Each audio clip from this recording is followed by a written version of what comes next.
የሆነ ነገር ሁሉ ካላህ ፈጽሞ አይደበቅም። እናንተ ግን ይህንን ዘንግታችኋል። በዚህ ደካማ ሕፃን ልጅ ላይ በፈጸማችሁት ከፍተኛ በደል አላህ እንዳይቀጣችሁ ንስሐ ግቡ፣ ወደሱ ተመለሱ። አላህ ማርታውን ያወርድልን። አላህ እኔን መልእክተኛ አድርጎ እንደመረጠኝ አባታችን ነግሮኛል። እናንተም ይህንን ታውቃላችሁ። እናንተ የእስራኤል ልጆች ሆይ ይህንን ተግባራችሁን በሌሎች ወደፊት በሚመጣ ነብያት ላይ እንዳትፈጽሙ ፈራላችኋል። ምን አይነት የደረቀ ልብን ያለ እንዴት ያለ ድንቁርና ነው የተጸናወተ። ዋ ጥፋታችን በወንድማችን ላይ የምንፈጽመው የከፋ የግድያ በደል ቃይል በወንድሙ በሃቢል ላይ የፈጸመው አይነት ነው። የቃቢልና የሃቢልን ግድያ ደግመን ሕያው እያደረግነው ነው። እንዴት አይነት ጭካኔ የተሞላ ድርጊት ነው። ምን ተፈጠረ? ለምን ታፈገፍጋላችሁ? ተው ይህንን አትፈጽሙልኝ። ተው አባዬ ነዊ እርዳኝ፣ ፈርቻለሁ።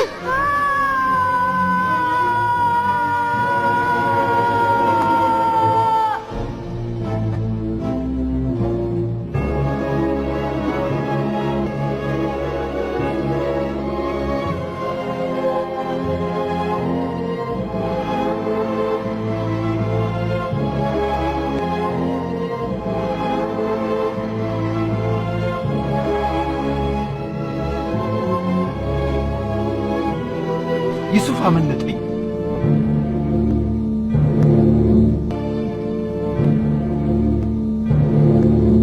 ያሱፍ አባዬ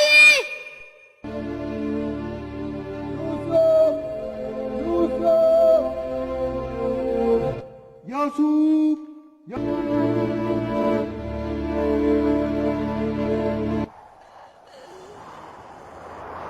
ምን ሆናችሁ? ይህን አልነበር የፈለጋችሁ?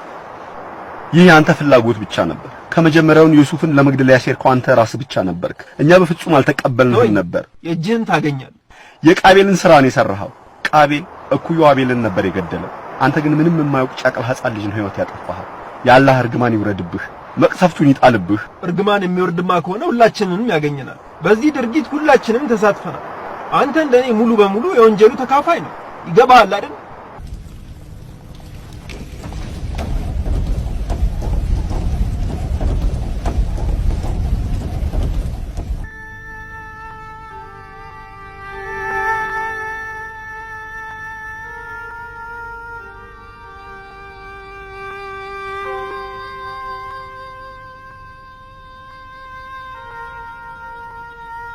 በእርግጠኝነት አንተ ዩሱፍ ነህ።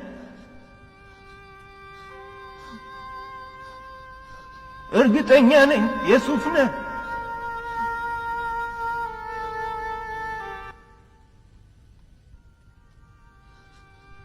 እርግጥ ዩሱፍ ነህ።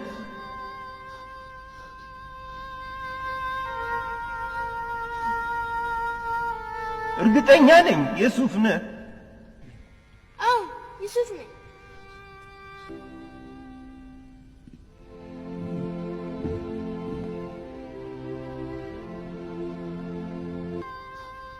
አውቄያለሁ።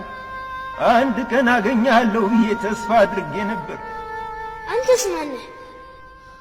ከጥንት ዘመን የመጣው ሰው ነኝ።